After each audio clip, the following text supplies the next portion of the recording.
माँ सच में एक मिसाल होती है। नमस्कार, आप देख रहे हैं जेएनबी एजुकेशन और मैं हूँ आपके साथ अनुष्का सिंह। आज हम आपको एक ऐसी माँ के बारे में बताएंगे जो खुद तो कभी स्कूल नहीं गई लेकिन अपने चारों बच्चों को अफसर बनाया।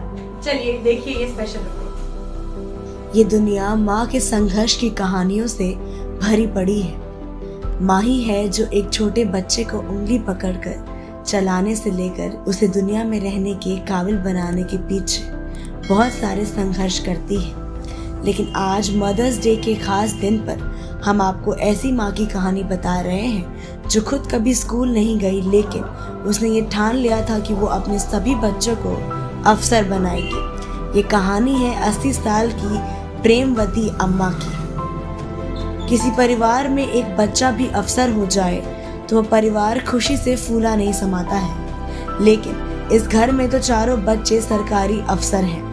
वो भी तब जब इन बच्चों के सिर से पिता का साया बहुत पहले ही उठ गया था। माँ ने ही सभी बच्चों को पढ़ाया और अफसर बनाया। जीवन में ऐसे कई मौके आए जब प्रेमवती देवी टूटकर बिखर गई, लेकिन उन्होंने परिवार में शिक्षा की ऐसी अलख जगाई जो आज परिवार में एक मिसाल की तरह है। प्रेमवती जैसी माँ पूरी दुनिया के लिए एक प्रेरणा है। प्रेमवती अम्मा के 4 बेटे हैं। सबसे बड़े बेटे सरदार सिंह कैबिनेट सेक्रेटरीट में क्लास 1 सरकारी अफसर थे। अब वो रिटायर हो चुके हैं। दूसरे बेटे का नाम कुलदीप सिंह है। वो केंद्रीय सचिवालय में क्लास 1 अफसर हैं। तीसरे बेटे का नाम पवन सिंह है जो इनकम टैक्स एपिलेट में जज हैं।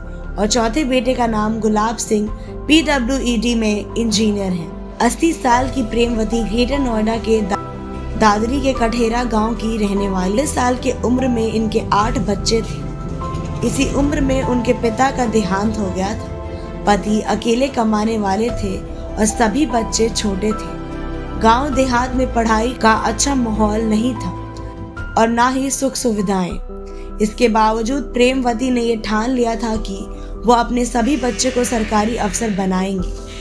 प्रेमवती के सबसे बड़े बेटे सरदार सिंह अब रिटायर हो चुके हैं। वो बताते हैं कि घर में इनकम का कोई सोर्स नहीं था, मतलब हमें पढ़ाई भी करनी थी और पेट पालने के लिए काम भी करना था। स्कूल के बाद खेत और घर में पशु थे। खेती और दूध बेचकर माँ ने हम सब भाई बहनों को पढ़ाया बड़ा किया। प्रेमवती की बेटी माया देवी अपने गांव में इकलौती ग्रेजुएट लड़की थी। यही नहीं, गांव में स्कूल जाने वाली इकलौती लड़की भी थी। माया बताती है कि माँ बहुत भावुक भी है और स्ट्रांग भी। उन्होंने 2 बहनों को और एक बहू समेत परिवार के कई लोगों को खोया, लेकिन कभी हिम्मत नहीं हारी। मैं अपनी माँ को देखकर ही एक अच्छी माँ बन पाई हूँ। वीडियोस के लिए बने रहे हमारे साथ जेएनबी एजुकेशन।